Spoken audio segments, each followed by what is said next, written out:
BST 2016. This is interviews, music reviews, and more. This is The Hotter Show. What is up, everybody? We are rolling audio here today on episode 342 of The Hotter Show. I hope you guys doing absolutely fantastic. Thank you so very much for tuning in and clicking that play button on today's episode of the podcast. I have a really fun episode for you here today. I try to do every single week right here on The Hotter Show. I am sitting down with my new buddy, Dustin Cormier, who is the bassist and vocalist of BUSM. Now, if you guys are not familiar with BUSM, they are a badass kind of rock, punk rock, ska, kind of almost like mixing of a bunch of different genres. And they are really killing it right now. They've been killing it for the last couple of years. We have so much to dive into and talk about with Dustin, and we have a great time talking about the band's recent singles, the video for their song Smile and how much fun it was, kind of getting into music, influences for himself and also his bandmates. And he is someone who is very up on astrology and things of that nature. He does have a YouTube channel in which he dives into that. And he spent about 4 years studying astrology. So we talk about that a little bit, and also just the importance of how it is to be in a band with people you like and things of that nature. So really, really fun, interesting conversation with Dustin.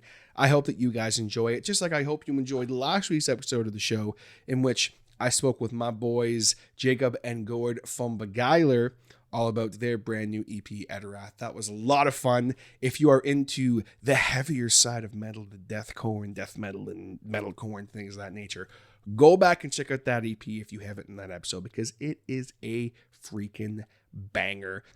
Just like today's episode, my chat with Dustin Cormier of BUSM. Let's get into it. All right, guys, we got Dustin Cormier of BUSM here on the show. Dustin, what's up, man? How you doing? I'm not too bad, TJ. Good, so good to see ya, and so good to hear ya. And thank you so much for letting me be a part of the TJ Hotter Show. It is my pleasure, man. You know, you reached out to me. We got to give a quick shout out through our mutual buddy Jacob from Beguiler, who you guys actually just heard last week on the show. So that's right. Kind of fun timing. But Jacob Coolidge. Yes. The vocal master of Beguiler, man. Big shout out to him. Yep. And anytime someone reaches out to me and says, "Oh, hey, so and so said we should link up," that gets me excited. Because well, that's like, what it's about, you know? So many of the things are word of mouth these days, you know, because It's just, I mean, there's so much stuff you can get on the internet and things, but when it's word of mouth, it's from humans that are close. It's a good, important feeling these days. For sure. And that always is something that for me, like, it's just like, hey, like, it's almost like someone's vouching for you. Yeah. You know, not that people need to be vouched for to come on my podcast. Well, I think you deserve it, TJ. You're doing some good work here. You're doing some important things. And I do want to say that, you know, these days, anybody who is lending a hand out to the music scene is someone who's very important in my books. And thank you so much for doing what you do, buddy.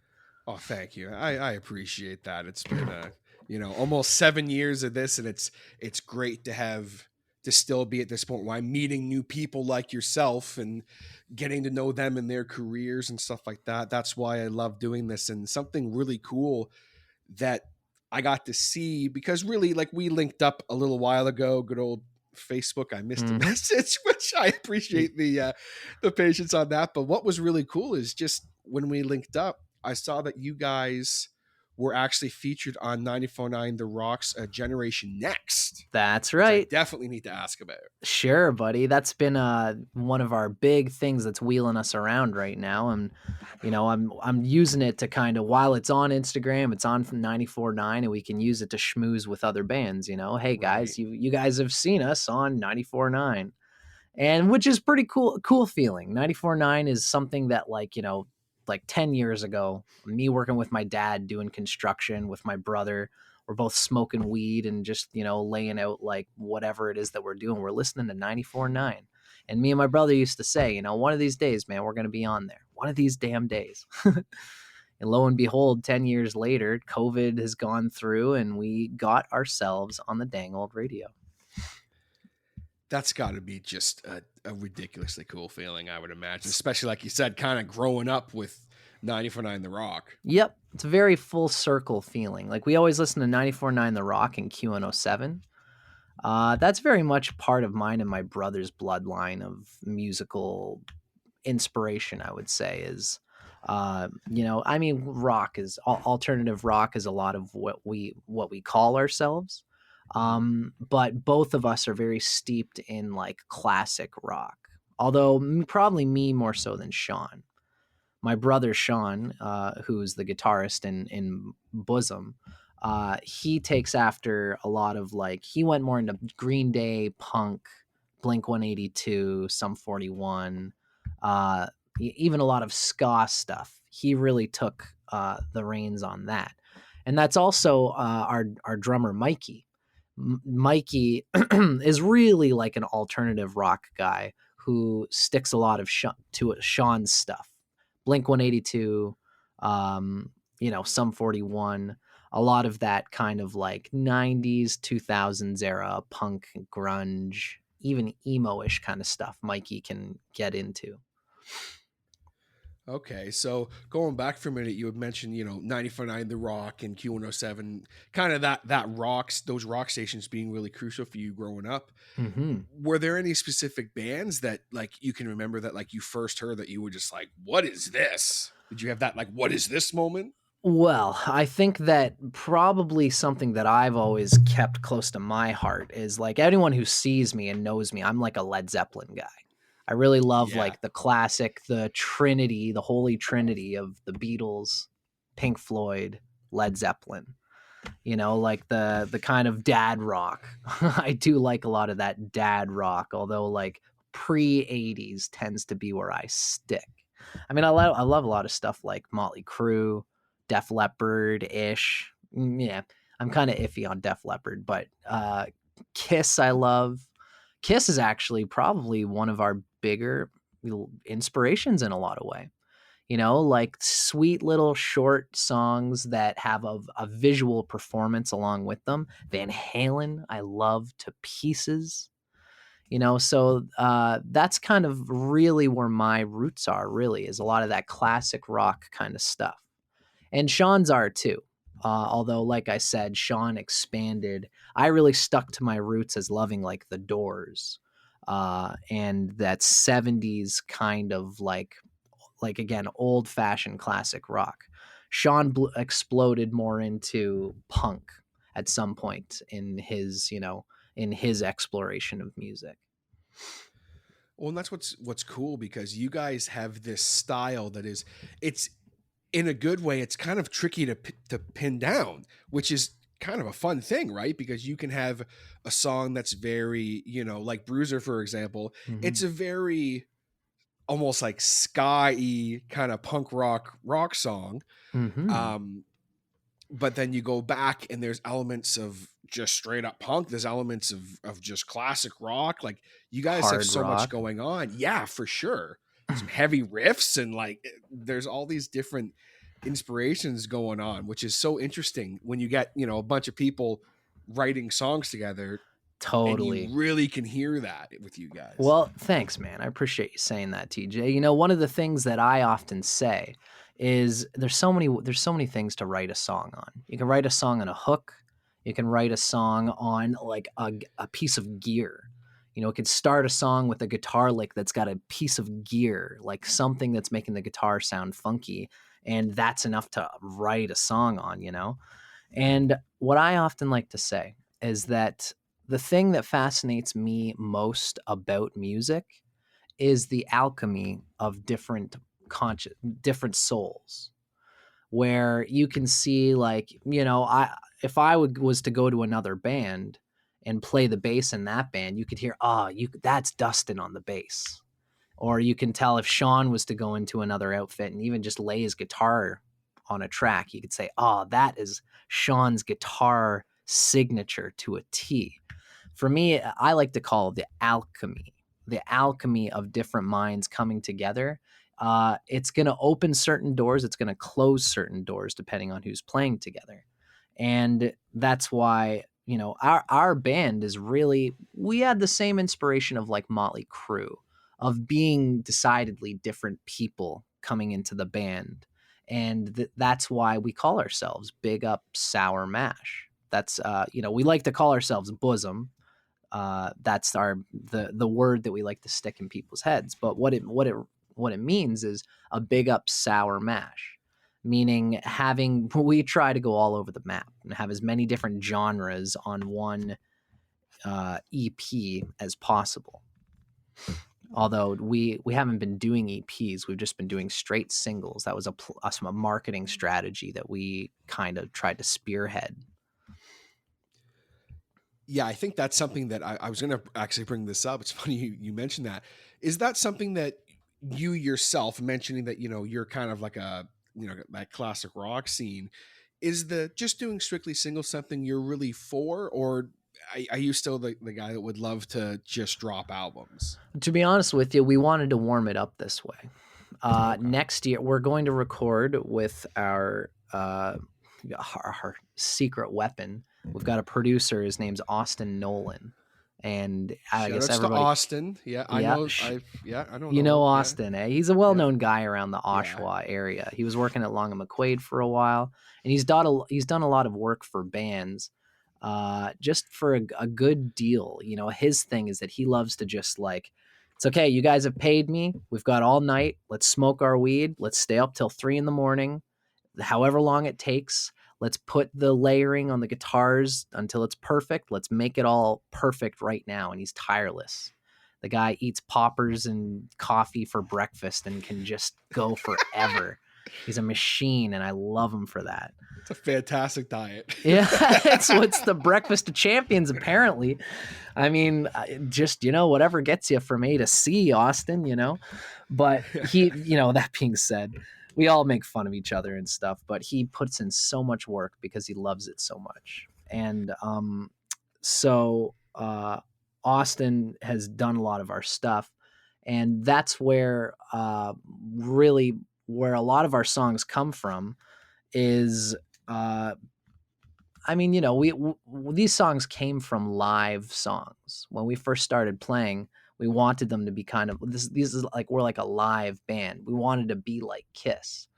But once we started recording and stuff, I've recorded my own stuff, and so has Mike, our drummer. He's played in a few bands actually. And he's used to recording as well. So we drummed up, no pun intended, these songs for our first EP, and we didn't want to do the EP thing. Because these days the attention span of humanity is so sparse that we wanted to put out a single, and we knew that single was going to disappear in a week as soon as we put it out. So then 2 months later, we'll put out another single. It'll disappear in a week. Then we'll put out another single. We've got constant gunfire going at people's attention. So eventually people are going to, these guys I keep seeing these guys. Instead of putting out one EP a year and only being heard about on the concert floor.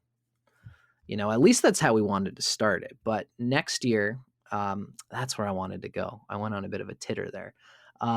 We're recording with Austin this coming August, and we're releasing an EP next year. Now that we've developed a little bit of a following and we've got people who know what we're about, I think it would make more sense for us now to do an EP and to, we're going to get a concert going for it next year and maybe do a little mini tour, that kind of thing, to launch it around a little bit. Cool. And that's something that I think a lot of bands have kind of been realizing they have to do, where it's that constant, it's like the problem of being a content creator, right? Mm-hmm. It's a very similar aspect. You have to constantly have content all the time, because if you don't, people will forget you. That's just what it is these days. The world is.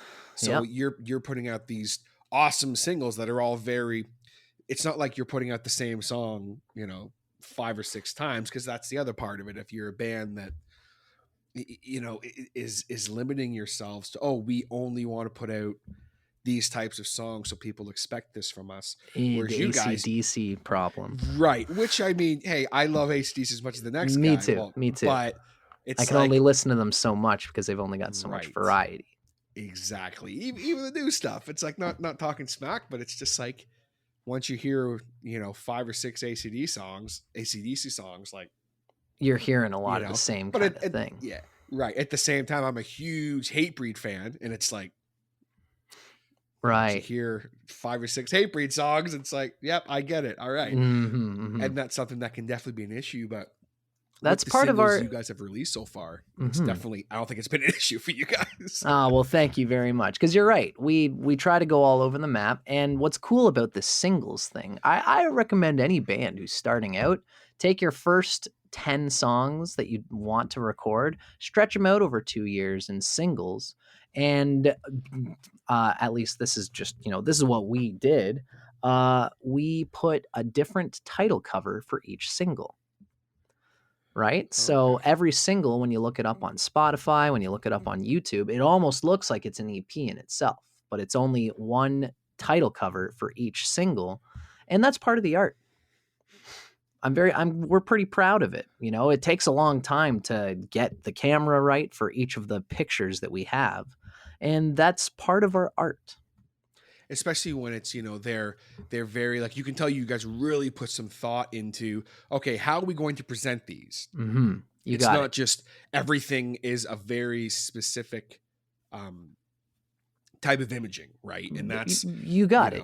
You got it. We didn't just take a brand and put that brand on each thing.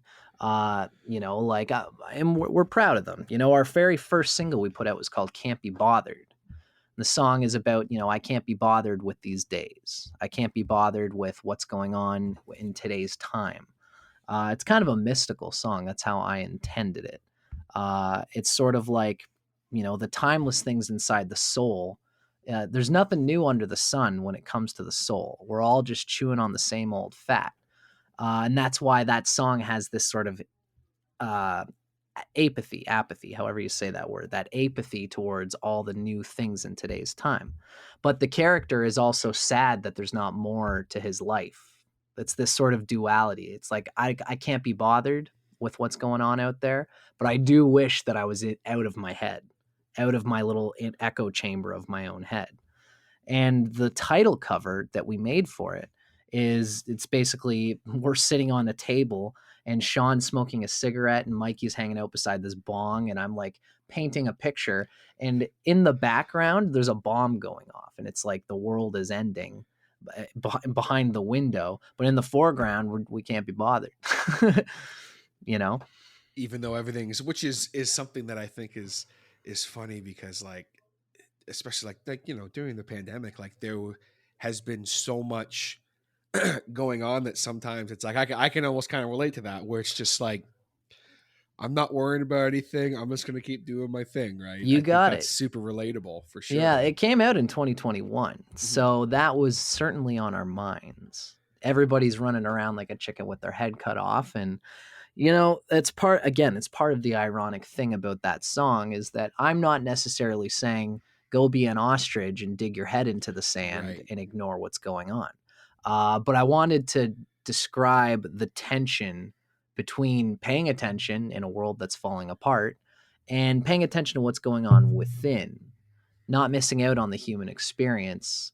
But also it's a tough tension to have to deal with, because we're all feeling that. We all wanted to watch our Netflix and watch the world melt. But at the same time, there was some crazy shit going on that was good to pay attention to. Yeah, and it was finding that balance. Hey, I need to know what's going on in the world, but I don't want to just sit and watch the news all day, because I'll go crazy, right? Right. Anybody would. All of our parents probably know what that's all about. Every time I see my folks, it's just 24 how much hours CP24 can you watch? No kidding, eh? Just CP24 all day. Yeah, no kidding, eh? My how can lord, you watch this all freaking day? You're not gonna find any good news, Mom. Yeah. She's waiting for it. Yeah, come on. It's the same shit you saw this morning. That's it, man. Maybe some hero saved a dog from a fire. Nah, Mom, you're not gonna find it. Yeah, and unfortunately, that's not what we're getting. That's it, man. Yeah, the world's been in quite the funny place lately. But something me and my brother often talk about and I mean Mikey too. I should say we're lucky because all three of us are creative-minded people, and something that we often talk about is just the fact that in the '60s there was a lot of social turmoil happening, lots of social change and revolution. Psychedelics, were a huge part of that. And the world, like the paint was wet at that time, and people struggled. It was a huge struggle in the 60s and 70s. But this is part of the reason why I personally think some of the greatest art has ever come through at that time. It's because there was turmoil. It's because there was social strife. It's because there was difficult things happening that are worth singing songs about. And today's time, in my opinion, I think people are going to look back 15 years from now and think about that. They're going to think like, what were these guys doing when the paint was wet in society and rules were being changed and everything was shaky? Like what came through the artists at that time. And it is inspiring. Our song Can't Be Bothered had that sort of tone to it. And we put out a new song, last year. It was the end of last year. It was called Smile. And Smile is what we ended up making our music video out of. And my brother wrote Smile. And my brother's very interesting because he writes songs sometimes. I think I'm the one that tries to put social commentary in. But Sean will put an interesting, timeless social commentary into his songs. And the whole song's, he says in the song, smile for me, baby, smile for the camera. And it's this sort of like, it's kind of this pressure to, come on, everybody, smile for the Instagram photo op, right? Gotta look happy online, bro. You got it, right? Look happy. That's right. Last thing you want to do is look real, because real doesn't sell. At least, that's the way the superficial side of things is. Again, it's a funny thing because now people are getting sick of the superficial smile. And people are starting to see through the crack in the veneer and are looking for people who are writing real shit. I've even been noticing that in my world, like with content creators, where it's like, which I do hate throwing myself into that world, because like there are people that like every day they're doing putting the work in, with the content creating. But like even with us, like I've been noticing just things are getting more real. People are getting sick and tired of, hey, every day isn't great. Like every day I can't be hilarious and entertaining 4 or 5 times a week. Like sometimes I just want to talk about something going on. And sometimes I want to just not be negative, but like, just, do I have real? Yeah, right. Real. Like, and that's something I've always made a conscious effort, especially, over the last couple of years. Like, hey, cool, I'm going to talk about stuff that's important to me, but also I'm going to make sure, if you're spending time with me and whoever's on, let's talk about the fact that, hey, especially with musicians, if there's stuff you want to do, or if there's something that you feel strongly about and you want to talk about, go for it. Like that's something that I think a lot of people over the last couple of years, especially, have really been realizing, like, hey, like, not everything has to be, funny all the time, painted with that perfect picture, right? Right. And it's a funny thing because, this is always the struggle for artists, really, is, it's a yin and a yang, and it's balance, as you've already kind of pointed out, TJ. I think that Jimmy Page made a phrase that I've always kind of held on to, is he makes this idea of light and shade, and the light makes the shade look darker, and the shade makes the light look brighter. So that's always been, at some level, my brother and I are a yin and a yang to each other, and I've always loved that. It was a struggle at first because I've been in bands with guys that are a lot like me, who are kind of trying to make a message out to the world, or trying to convey things in a real way. I have a lot of visceral songs that are just kind of like, this is what I'm feeling right now. And it's kind of intense, right? And my brother writes a lot of songs, and he has an interest in being palatable. And that, again, he has his own artistic brilliance that can speak to the soul in interesting ways. But in our when we kind of first started, my brother and our drummer Mike were really the beginnings of our band. My brother was writing, and he always almost had like a comedic element to him that feels very, I would almost call it like, there are bands we've jammed with that have this, and they've held on to it more than we have. I cleaned us up a little bit and I try to convey more than just dick and fart jokes, as I always like to say. Which have their place. Yes, they do have their place. And Sean has even polished up the comedic sort of lightheartedness that he has. But he's still essentially there. And the thing is that I actually love it, because when I go to a show, I can eat a little bit of a mushrooms before I go on stage, and I don't have to feel bad about the fact that I'm telling everybody that the world is ending and pay attention to what's happening and all the things that I do, which is very common for me. Sean goes on there, and it's like, okay, it's my turn. Now we're all going to like let it ease off a little bit. Have a beer, everybody. We're still here. The House of Cards hasn't fallen yet. Let's have a good time. And I think that's an important dichotomy. I think it's amazing. I'm happy with the fact that in our band, we're not like people who are in the middle who said, okay, you be the dark one and I'll be the light one. Sean is actually, ironically, Sean's very sarcastic and dark in his own ways, but he writes these songs that have a dark tinge, but the vibe is ska. It's like, we're all having a beer, kind of laughing about things being a little bit off. And I've got that more artsy, cathartic sort of like, experience. I try to make things an experience in that way. And I think it's a powerful light in a shade. Sean's light makes my darkness darker, and my darkness makes Sean's light shine brighter. That's something I often like to apply.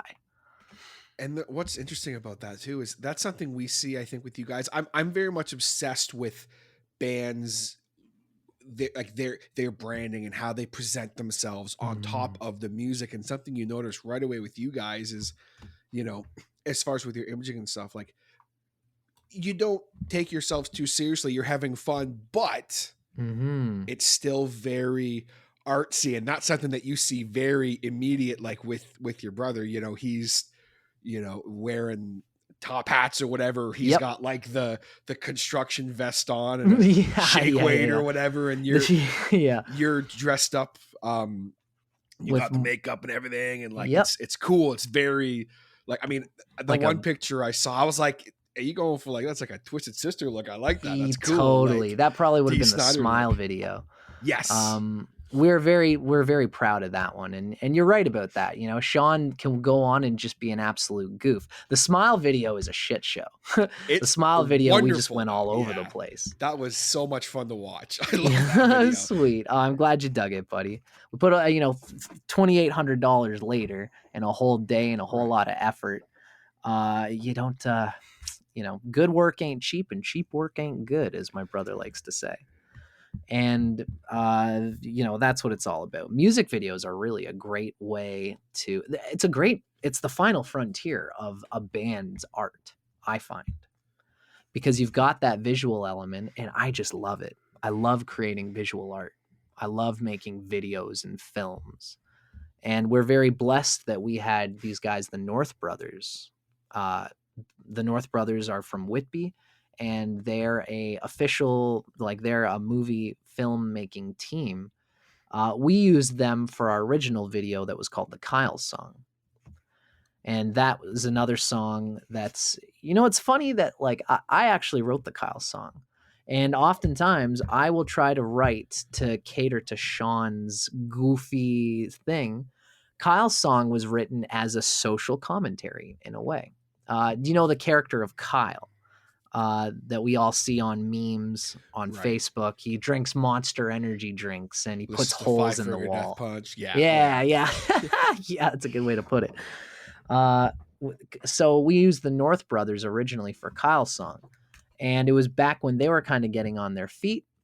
And we paid them a certain amount at that time. And since then, that it was a year later that we did Smile. And just after a year, these guys, the North Brothers, totally bloomed into a team full of people where, you've got a director, you've got a guy who we work out the storyboard with them. We had the idea for Smile, the original idea for Smile. I like to tell people this because I think it's important. It came from chicks. It came from Venus. It came from my girlfriend. Her name's Bree, and she lives with her housemate. Her name's Chelsea. Chelsea is a girl who has been around our local rock scene as well. And the two of these chicks were just hanging out stoned, and they had this idea of doing a gender switch where you would have two girls who are dressed in business suits, and they've got these checkboards, and they look like tough guys. We wanted to have a cigar in their mouths, but we couldn't smoke in the building that we were doing this in. Otherwise we would have done it. But they were these tough guy, like 50s managers saying, all right, you sluts, get out here and do the thing. And then the guys would be the models. And so we were these models who were like, I don't know what the heck we're doing. And we look all awkward. And then halfway through the video, we take it into our own hands and we start ignoring the bosses and start making our own happy vibe. And that's when Sean's in the construction outfit and he's biting his lip and he's trying to be sexy. Which is fantastic. I mean, that's pretty sexy. I don't know. Yeah. I was like, it. Damn. Okay. Yeah. We got her out there, man. We really put it out there. And I always like to say that song was generated from chicks, from women who I just love. I'm a lesbian in a man's body, I always like to say. And I have a deep appreciation for Venus and for feminine consciousness. Because we're a bunch of dudes. And a lot of times I often think that we're inspired a lot by Motley Crue in a way. Because Motley Crue wanted to be a bunch of guys writing songs for the girls. And a lot of the songs we write, we try to think of like, what would a chick want to see four guys do in a band? For the most part. Sometimes Sean is just very much a Gemini who will just write songs for the guys that are just fucking like funny, stupid sorts of songs, right? It's a fun dynamic to watch happen. It really like listening to all of your guys' discography like all at once. It's just like, this is cool. It's like you can almost see that, like you were mentioning, the shade and the light. It's interesting to watch. Yeah, and I hope it comes through in a way where you can see how, as you go through our different songs, I like to think that you could pick out who wrote which song. Mm-hmm. And I think that for the most part, I think people are, it's just like one of those things. I think down the road, people are going to be able to say, that song has got Dustin Cormier written all over it. Usually the person who writes it sings it, but that's not always the case.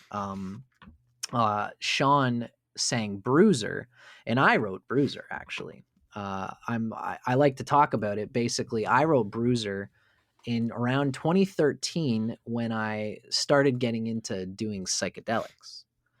I should say psychedelics are something which, if you are called to them, then you're called to them, and not everybody is called to them. So I wouldn't encourage that everybody goes out and does them. But if you're interested in them, there's literature on them. And if you feel like exploring them, I suggest you look into the literature first, because psychedelics are not something to go out and tell everybody to go and do like Timothy Leary did in the 60s. They're not for everybody. But I got a lot out of them, and I wrote Bruiser on acid. I took a hit of acid and went down to the beach. I think I did acid and a little bit of mushrooms, and I was just smoking weed. And the lyrics of Bruiser, I think, reflect that. It's like this sort of person who feels like a bruiser. I'm running around with every girl in town, just trying to hold on to the day this working thing ain't really working for me, so I guess I'll go out and play. And that's the idea of it, is that like I don't want to be a piece of crap, but I also want to live my life. I want to have fun. I want to be engaged in life and not just go to work for the man and give capitalism more shillings. I want to live my life. But then that's why the chorus comes in. I wish my family could see that all I want to do is live life and have fun, but they think I'm a bruiser. Mama, look at what the cat dragged in. Right. That's what that song's all about. And I like to tell people that was written with a psychedelic state of mind happening in it. It's very much commentary on life, so to speak, but it's from the other perspective, I guess. You got it. Right. You got it. I think that, a lot of the songs that we write try to give that universal experience of life. Like Can't Be Bothered had that same kind of tone. Like what can we write about right now that people like 50 years down the road would listen to and go, oh yeah, I've had that experience. If you can do that, and do that kind of timeless writing, I think that's a very cool thing to be able to do. That's why I try not to do too much I try not to mention like other bands or movies or cultural references in songs. Yeah, I mean, I guess we switch around. Kyle's song was definitely a cultural reference, so I've got to make sure I'm not contradicting myself here. maybe the Kyle archetype is timeless in its own way. I think so. I think so too. It's very much timeless. Something I definitely want to make sure to bring up is with the video for Smile. You guys are actually up for a Oshawa Music Award. How cool is that? Again, being in the area. I mean, the Oshawa Music Awards is something that it's pretty cool, man. Thank you very much for saying that, TJ. And it does feel very special. Oshawa, it's just to be regarded by your peers as having done something significant. I mean, God, like when we first started playing together, I mean, we were guys who, there's so many bands and we wanted to be like, yo, let's be like Van Halen. Like, let's make some kick-ass shit that's going to get out there and like make people fucking while out and have a great time. But once you're 3 years into it, you kind of, all new bands, I think, generally have that sauce. And after a while, it's like you want to take a good pace and be realistic about what your expectations are. And all these years later, 6 years later, we're still putting out songs and feeling really good about them. And we're being regarded by our peers as doing significant contributions to art and culture. That is a feeling that we didn't even plan. And is now that it's there, we're really glad that we are, again, being regarded for the effort and for what we've put into our art and our contributions to culture. I'm sure every band wants to be able to feel that. And thank you to Oshawa Music Awards and to guys like Will McGurk, who's a big player for the OMAs, and all the people who do that stuff. They are allowing guys like us to be socially regarded in this way. Culture's a beautiful thing. Community is a beautiful thing in this way. Definitely so. And that whole kind of Durham Clarington scene, like there's so much talent, and to even be considered, I think it's a pretty good deal. I mean, personally, I really liked the video, so I was happy to see that that happen for you guys. And also the North Brothers Mm-hmm. were also are being considered for an award for the video for Smile as well. And yes, that's just very cool to see. Yeah, and they deserve it. So much of that video came from Dan and Norm, who are the director and the kind of on foot sort of guy. They're both brilliant guys, and they're brilliant in different ways. Norm is the one who is taking care of the script and is sort of saying like, okay, what makes sense and what is not going to make sense if we do something. Right. If we do something during the recording that's like, hey, here's a fun idea, I'll put on this funny hat. And Norm will be like, yeah, that doesn't mess with the flow of the narrative. So yeah, do it. But if something does, Norm will say it, and then we'll all agree, and then we'll rock and roll. And Dan is the guy who is like got the camera and is doing all these weird angles and things and thinking about like I don't know. Norm is the spine, and then Dan is the limbs.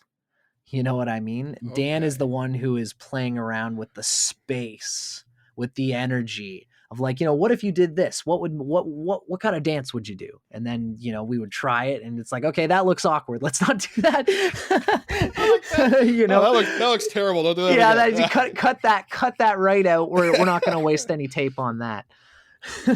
Dan's that kind of guy. He's funny. You got to be able to laugh at yourself and to just go with his spontaneity.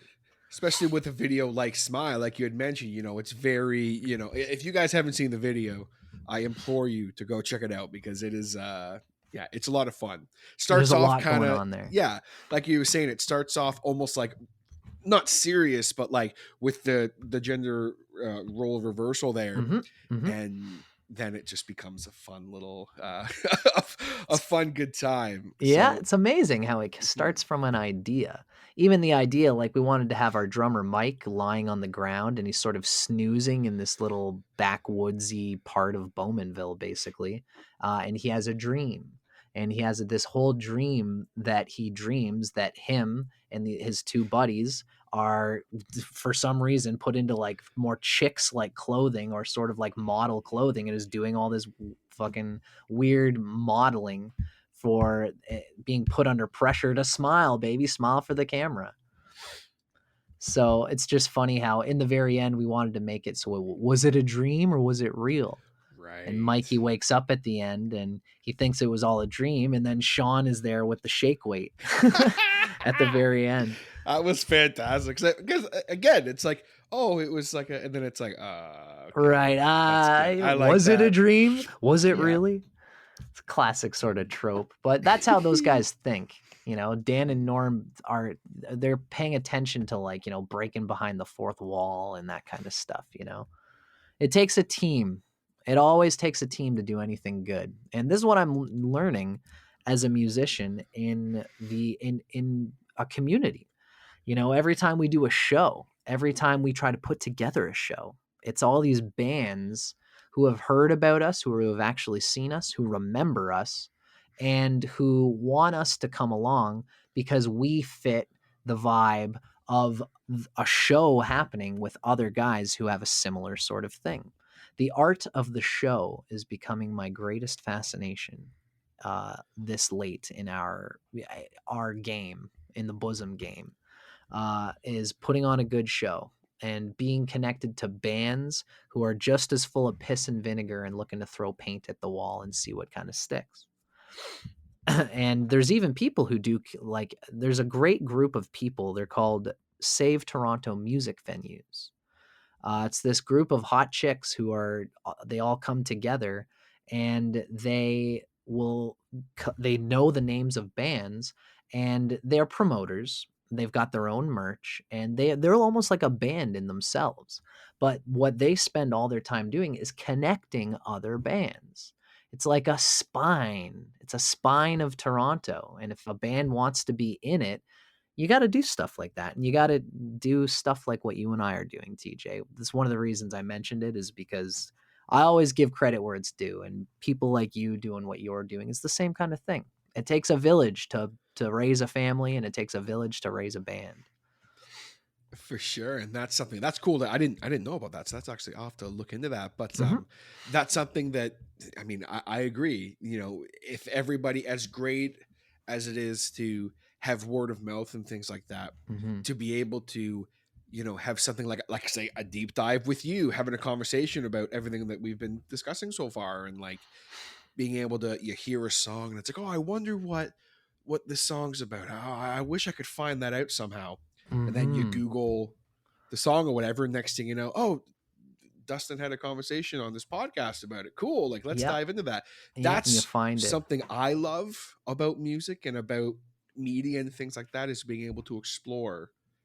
I mean, that's the whole reason I do this podcast. It's for me, so I can talk to someone like yourself, who I'm like, this is a fascinating individual who is so creative, and I want to what goes on inside that noggin, so to speak, you know, Cool, and man. it's cool to break this kind of stuff down. Yeah, waves of culture, you know? Right. The creators are the spines, but like all of the waves, all of the layers make up the whole body of a person's art. And this is really a beautiful thing. There's a merging that happens even in creating the songs.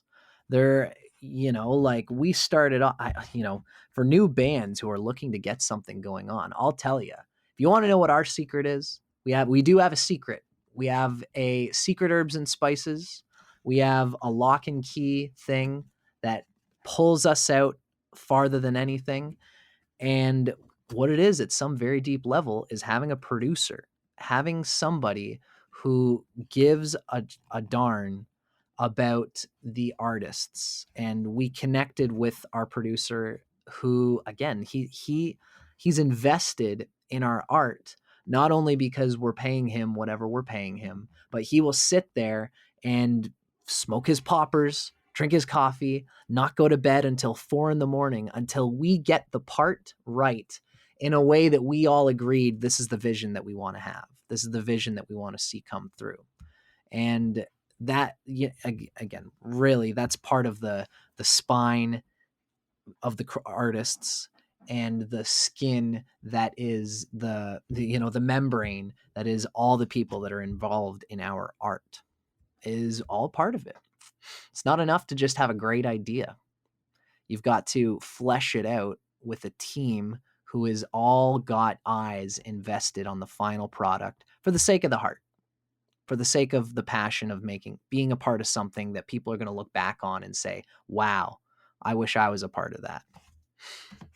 And right. There's nothing wrong with looking at things where you can still, I think it's almost like some people view it as like almost like a dirty thing where it's like, oh, if I look at things as a, you know, as like we're a team putting things together and we have management, we have this and that. I think some people are like, oh, I just want to be in a band, man. And like, just, let's just figure it out. Let's write some songs. But having that person or those people around you to focus things a bit more maybe and to be able to bring that experience in, I think is super important. And a lot of people flesh it miss out. the boat on that. Yeah. You're right. You know, like a lot of the greatest bands that we see floating around got there because they had a team.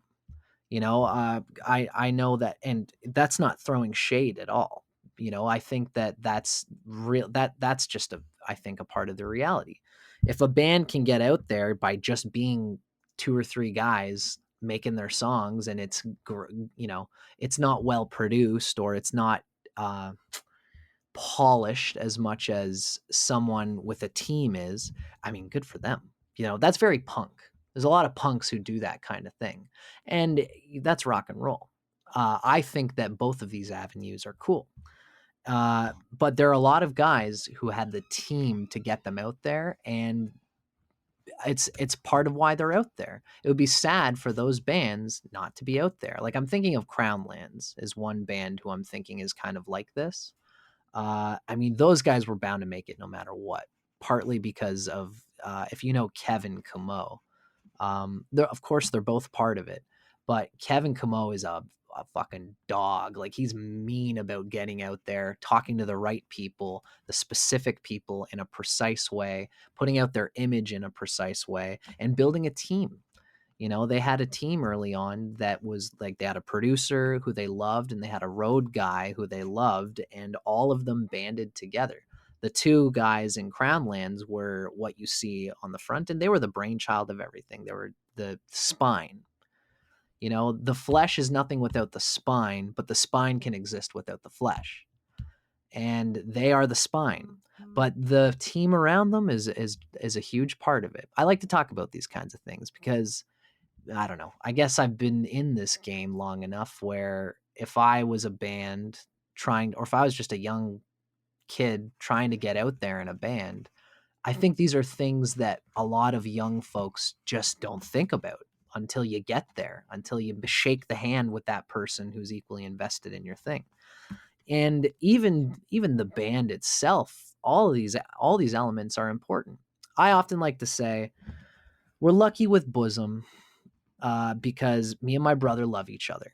And Michael, our drummer, has become like a brother to us. And I've talked with people about having this kind of love in a band. And some people don't like it. You know, some people apply that old, you keep your friends close and your enemies closer when it comes to being in a band. Because, you know, I guess the idea is that it's harder to tell a friend something hard. Like, you're not playing this part right. Or, you know, I was thinking that if you played this like this, it might be better. And it's like, oh, come on, man. I thought we were friends. I thought you were just going to let me do my thing and that this was going to be easy. We were going to have a good time. And I didn't expect. You're not going to let me do a 15-minute guitar solo? Come on, Yeah. man. Like... yeah. Come on, don't boss me around. I said I was going to play a 20-minute guitar solo, and why can't I have that? Yeah. Don't put a leash on me, bro. Yeah, exactly, right? You might as well just throw the whole song out. Let's do it your way. The song's ruined. Yeah. Why don't you just write the song for me? Right. You know, so these kind of dynamics are important. But what I find myself saying more and more all the time is that you can apply business to a band with heart, but you can't apply heart to a band that's all business. In my personal opinion, that is how I've seen it to be. You can try to. You can come up with different, like, okay, everybody, we're going to, you know, there's a guy, I think his name is Brian Eno, in like the 80s and 90s. He was really clever because he would have these cue cards that would make different ideas for writing a song about. He had a deck of them. And in his band, he would pull out the deck and say, okay, everybody, we're doing this. We're going to write a song with a children's choir singing over on this part. And it has to include, and he'd pull another card out, it has to include a saxophone riff. And he would just pull these cards out and the band would be like, okay, let's just do it. And they did it. Like, I think that's very fascinating. That to me is like applying spontaneity and heart to a band, which, I mean, I think their band had heart and business involved in it. But that still, to me, is not the same thing as being rooted in a sentimental heart with the people that you're playing with. And I think that's one of the reasons why our band is stuck together for so long, because we come together for our jams once a week and we play music, but like we all love each other for different ways and in different ways, you know, like we'll all hang out with each other. Sometimes Mike will come and hang out with my girlfriend and I, and we'll just have beers and talk about the band, and we'll go and watch a show downtown at the Atria in Oshawa. Me and my brother, of course, we hang out all the time because we're brothers, we're family. And Sean and Mike will hang out in the same way because we love to do it. It's almost like we're buddies first and a band second. Although I'm careful to say that because that's the kind of consciousness that people are afraid of. And yeah, we're a band, we're friends, but if we got to say something that is going to continue the business of this investment that we've been putting time and effort into, we have to be able to say what's real to each other and hope that we can still be friends after. Thankfully, we've hardly had any bumps in that regard. Well, that's good to hear, because it's something that I think it's an uncomfortable conversation, I think, with some people, right? Where for sure you want to be, I mean, I've seen it, planning it. I've even had it happen on the podcast before where for sure someone says something, and obviously I'm not going to pretend any trust and say what it was. Yeah. I'm with someone you. says something and then we go off air and they go, why did you say that? And I'm like, okay. Should I edit it? Hey, or, guys, yeah. Let me know. So I'm glad. The finger guns. Shit. Oh, it happens, man. It's totally, because there's a lot of tension that can go into a band. I mean, especially obviously when you're close, right? Yes. Like it's like that old clip of I'm sure you'll know this clip, like Gene Simmons and Paul Stanley.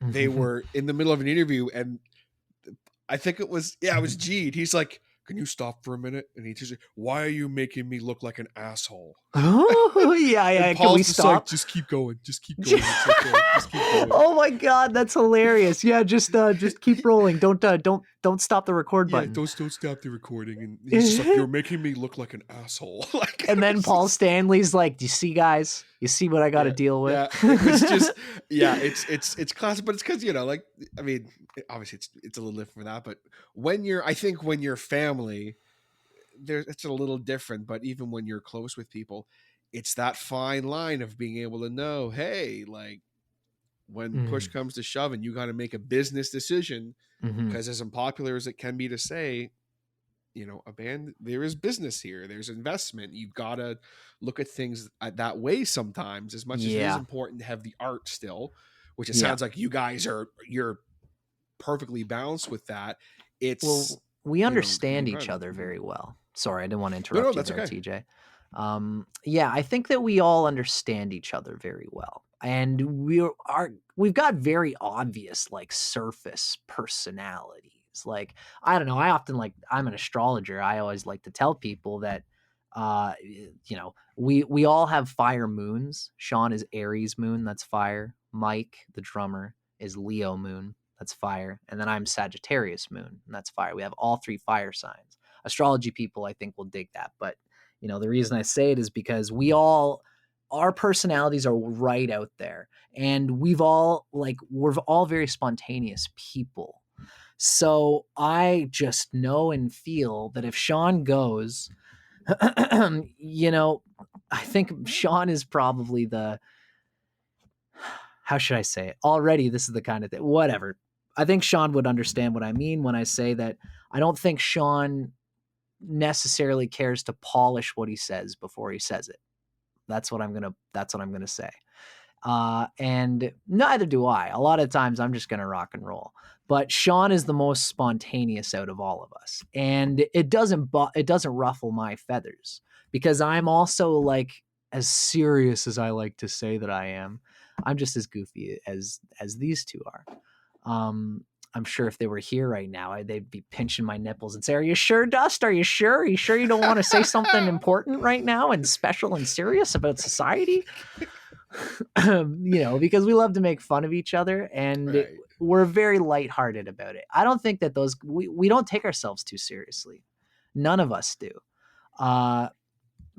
We are in that pool of bands who are, we used to say in our inception, we've changed it now. Maybe I shouldn't even, whatever. What we used to say is that we're serious about not being serious, or something along those lines. It's like we are goofs, but we like to think that, you know, when you hear us on the microphones and I talk about licking Sean's nipples before we go on stage, and, you know, I'm going to, tickle his butthole hair before we do a performance and all these things. People see us before we go on. It's just like, okay, what are we about to fucking see? And then we play. And all of the seriousness that we put into our rehearsals, all of the seriousness that we put into our craft comes through. We just don't like to speak to it. Yeah, what can we say? We're laborers, huh? That's how we roll around here. We're having fun. And how about another beer? And then we'll drink a beer, and then we'll play our song, and our seriousness will come through. That's just how we roll. Let the art speak for itself. You got it. Yeah, you got it. I dig that. Because, like, obviously there's some serious musicianship, and, you know, like, it goes without saying. So it's interesting. I find in my experience a lot of people who are very much that fun, laid back, you know, those are the people that I look at and I go, this is going to be a good show. Yeah, no kidding. I agree with that. That's always how it goes. I totally agree with that. You know, you ever see a band who, like, oh, I don't know, this happens to us once in a while, where we heard this one, I guess, same thing that you said. I shouldn't say any names or anything like that, but try to avoid. But yeah. We heard somebody say to us that, you know, like, well, I think that we were headlining, and then they knew we were headlining. We all knew that we were going to be the last ones to go on, and we don't think about it because we're pretty confident in our thing. We're pretty happy with what we got going on. And just some band before we went on, it's just like, well, we're going on before you guys. Good luck. Good luck following us. And we were like, okay. And then they went on and they were okay. And we did our thing and we were okay too. And we just don't think about that kind of thing. Right. Because I think that, again, our energy speaks for itself. It's a confidence. You Yep. guys just, even though I haven't seen you play live, which I hope to fix that. We'll talk about that before we go. But I think that you guys just exude this confidence. You can see it and you can hear it with how you guys present yourselves in the music. Like you can tell, like, okay, these are serious players, like just the musicianship side of things. But then also, we like to have fun. Right. You can't take yourself so seriously. In my experience, any band who takes themselves way too seriously, they don't last. They don't. I've seen, if you like, it's too much pressure. Yeah.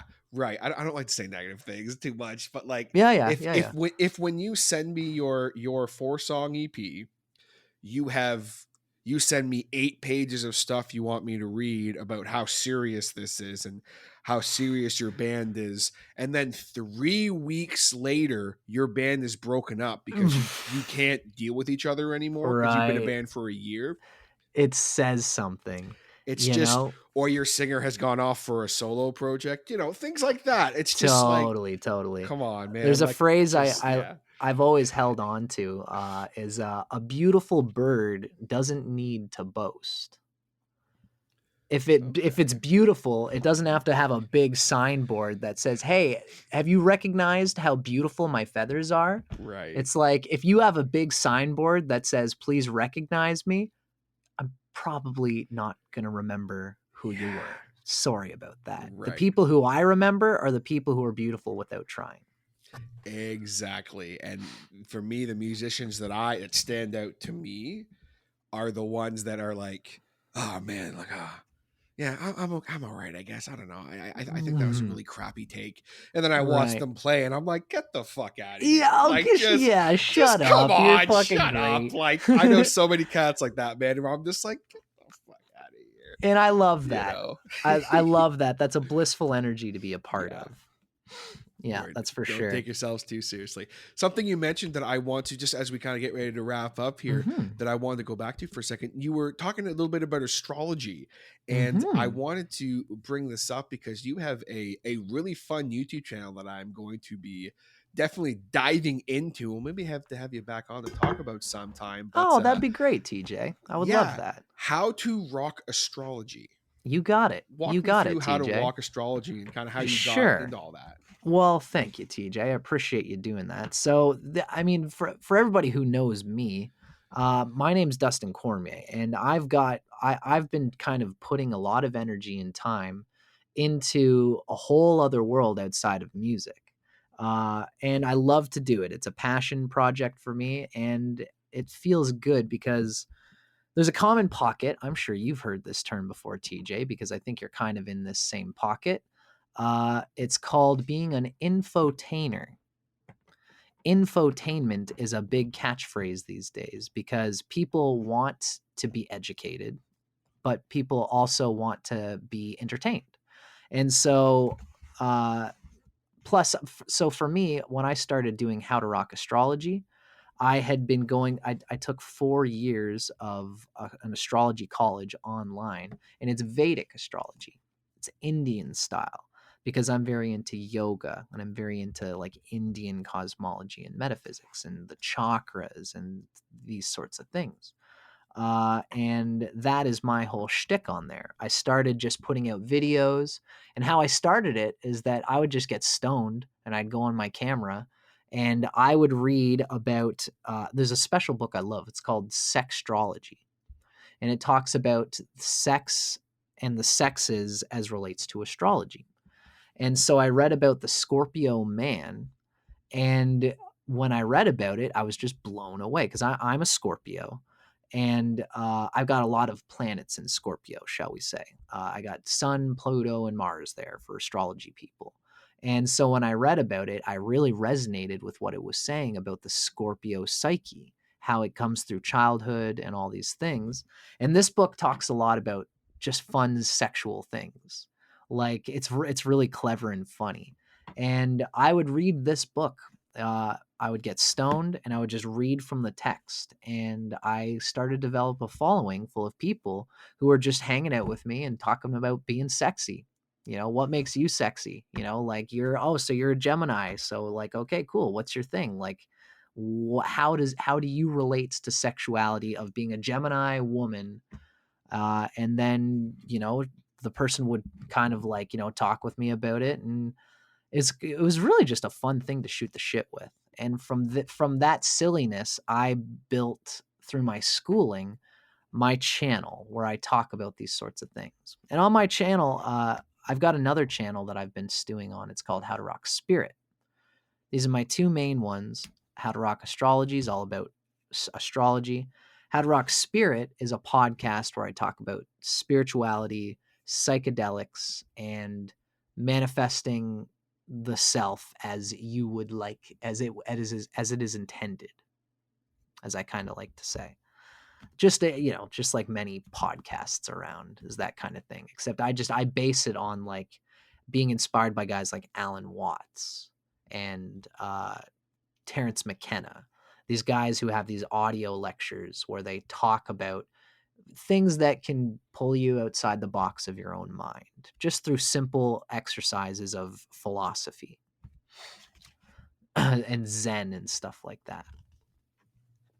That's awesome. That's fantastic. It's something that I know so little of that. We were talking before we started how I know so little of that world, but something with me that I am such a firm believer in putting the energy you want out into the universe and manifesting things. And like, it's fascinating to me to dive into stuff like that. So yeah, I definitely think I'd love to have you back on sometime to kind of dive into that. Cause it just, TJ, I know buddy, so little about it. I would love that, buddy. We would make it in a way that like, I wouldn't nerd out too hard on it. I would make it palatable for the folks who are on your channel here, because I love that you have got this thing going on that's palatable to so many people. You've got your own niches, and I love that you love rock and stuff like that the way that you do, and that you love music. And it's cool to meet a fellow infotainer in the what were you calling it? Just content creator. Yes. Content creators, zeitgeist, whatever the hell.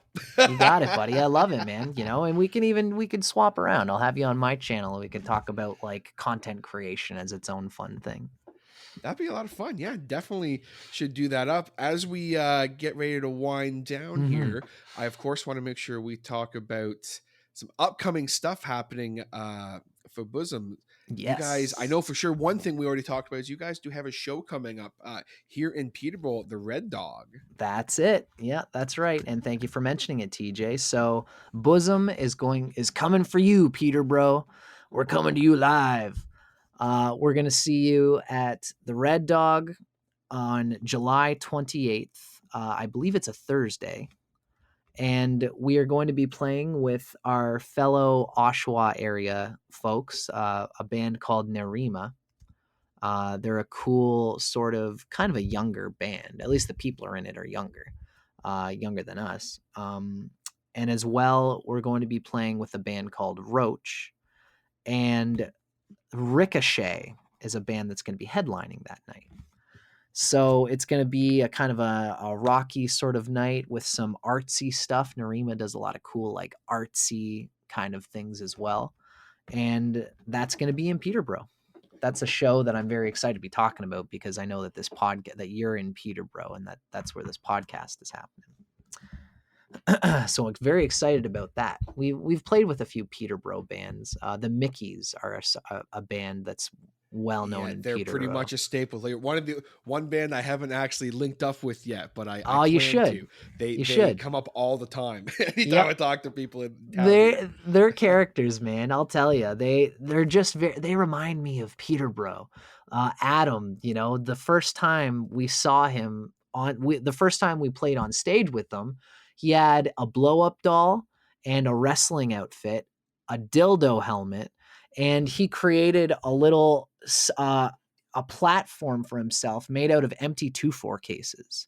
He put this platform made out of empty 2-4 cases in front of the stage, and he wrestle moved this blow up doll onto the little platform and exploded and went everywhere. And then he went back on and kept playing his show. That's the Mickeys for you. Those guys they're fun. They're a barrel of monkeys. That's fantastic, man. That's awesome. Well, as we sign off here today, we are actually, I have a bit of a treat for you guys as July 16th, you guys have a single coming out.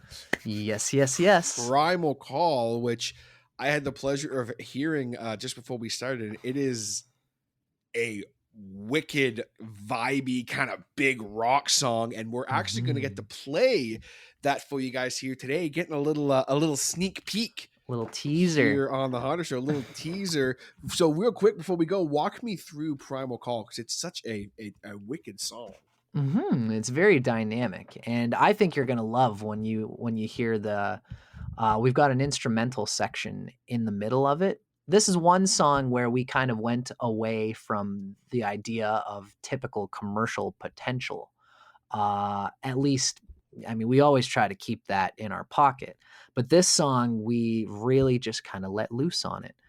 It was a song that I wrote for when I was with an older band, and it didn't really come through with that particular band, especially because I wasn't singing in that old band. Now in BUSM, we've always had it where Sean sings half the songs and I sing half the songs. So I decided to throw this song in, and it became a very warm track for us. It's called Primal Call. And this is one of my songs where I'm really giving a voice to what's going on the planet. And it's called Primal Call. Right at the start of the song, I say, this is a song from, this song is a primal call from planet Earth. And when you hear the song, it's kind of all about this tension of how I would describe it without kind of giving it away too much, is it's kind of a loss, a fear of abandonment that I had when I was younger. I was like taped to my mom's fucking side when I was young. I had like abandonment issues. And this song, the idea of it is that humanity is going to chew through Earth and chew it up and spit it out, leave it a garbage heap, and move out to Mars, and then do the same thing with Mars and all these other planets, because that seems to be what humanity does when it doesn't consider the importance of the mother, the Earth, the place where consciousness springs from.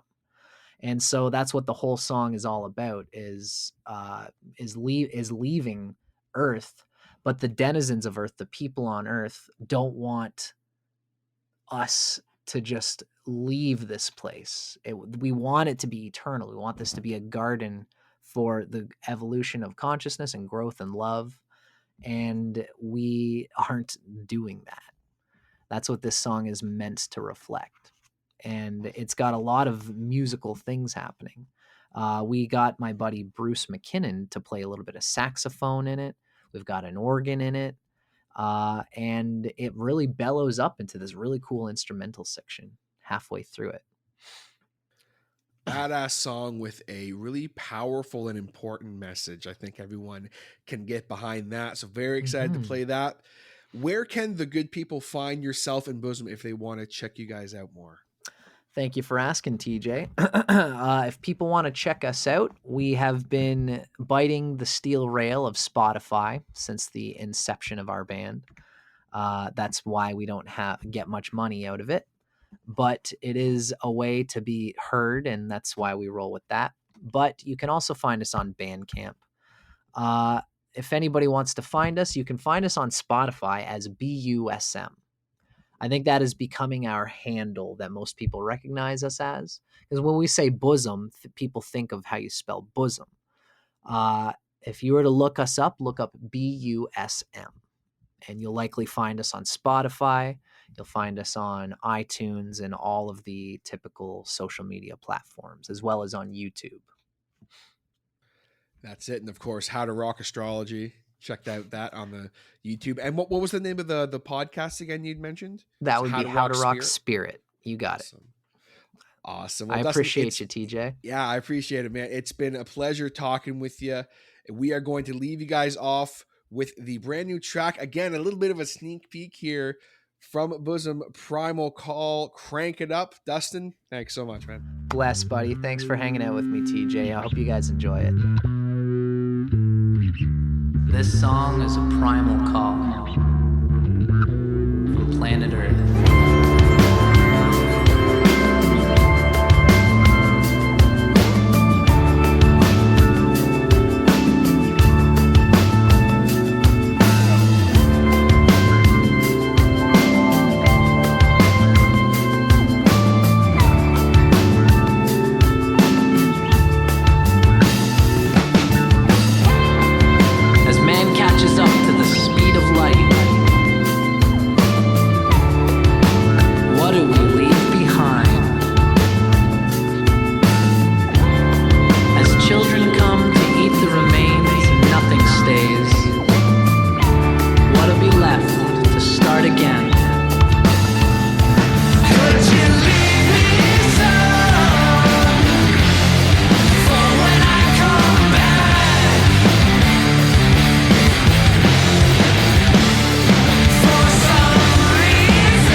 All right, folks, there you have it. My chat with Dustin Cormier, bassist of BUSM.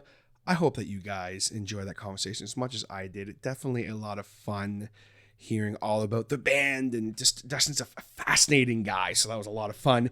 Definitely going to see him pop up again sometime, I think, to talk about astrology and spirits and things of that nature. That world has always fascinated me, and I know nothing about it, so I would love to have him on for some infotainment to learn about all that. But be sure to check out BUSM, check out Primal Call, which you guys heard in full just now, which is a badass tune. Probably my favorite song of theirs, if I'm being honest. Really a great song with a powerful message. That song comes out again this Saturday, July 16th, 2022. Check it out because it is badass. Go support the guys. I'll have a link down below in the description of this podcast to find BUSM so you can support them. And if you would like to support this podcast, be sure to leave a rating, subscribe, leave a like if you can, leave a comment, share this episode, and share the Harder Show. Let people know how much you enjoyed this conversation and this podcast. I very much appreciate it. If you would like to get in contact with me for anything at all, you can do so on the social media. It's all under The Harder Show, or you can contact me by email at thehardershow@gmail.com. And if you would like to maybe go a little further in supporting this podcast, consider joining my hotheads over at The Harder Show Patreon. Patreon.com/The Harder Show, and become a hothead today to get exclusive content and little shoutouts on every single episode of the show, just like my patrons, Scotty D. Scott is an associate level hothead, which is the $5 a month tier. Scott gets access not only to the exclusive horror narration podcast that I do on the Patreon every single month, the Tapes with Trepidation, but he also gets a shout out like this on every single episode. Scott, thank you so very much for your patronage. Scott's been a patron for a very long time and is a dear friend of mine. Scott, thank you so much, brother. You know how much I appreciate you. The Grey Rooms podcast, who are a executive level hothead at the $10 a month. Humongous shout out to the Grey Rooms. I mean, what haven't I said about the Grey Rooms? Man, my favorite podcast, horror narration, anthology podcast, the best out there. Thank you so much to everyone over at the Grey Rooms for everything you have done for my podcast. I cannot say enough wonderful things about the entire crew over there. And they've been patrons since the beginning of this year. So that's very cool. Thank you guys so much. Ronan Komori, the very talented and badass Ronan Komori, who is an executive level hothead at the $10 a month tier. Ronan, thank you so much, brother. You know how much I appreciate you and your wonderful taste in music. You can learn about Ronan and a few of my other patrons' taste in music by joining the Hard Show Discord, and they hang out in the Jam Space, which is where myself and my Discord crew shares music. Ronan likes to pop in on there and share some tunes. We, of course, have Wolf Delta Pi, another executive level hothead who is one talented sumbitch with his voice acting, as is Ronan Komori, actually, now that I think of it. Wolf Delta Pi is an executive level hothead. Thank you so very much for your patronage, and you know how much I appreciate you.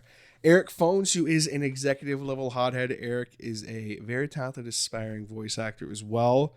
Eric, thank you so very much for your patronage, and I'll be looking forward to getting you on here sometime to talk about some music on a segment of the albums that made me. We, of course, have Arthur Unk, who you may recognize as the head writer of the Grey Rooms podcast. And I had Arthur on not all that long ago for a interview conversation. He is an associate level hothead. Arthur, thank you so very much, not only for your patronage, but also for being a part of my favorite podcast. I appreciate you very much, brother. And the new guy on the block here on the Harder Show Patreon, Mike Quintero of Mike's Mystery Mansion, who is an associate level hothead. Mike's Mystery Mansion is quickly becoming one of the best horror narration podcasts and horror narration YouTube channels. If you are into horror or creepy stuff, check out Mike's Mystery Mansion. It is seriously amazing. It's always getting better, and Mike is one talented cat.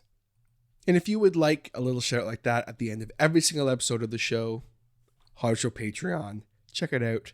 I'm sure you will find some content that you enjoy, especially if you are into the horror stuff. And also, I do live stream things and behind the scenes content and things of that nature. Check out the Discord. We have a lot of fun over there, and I do live stream stuff all the time on the Discord, not just for patrons, but also for regular listeners of the show. And you do not have to join the Patreon to support this show, even if you're just listening, especially if you are still listening. I seriously appreciate it. Thank you so very, very much. You are the best. I hope you have a fantastic rest of your week and weekend, and I will catch you next time right here on The Harder Show. Take it easy, guys.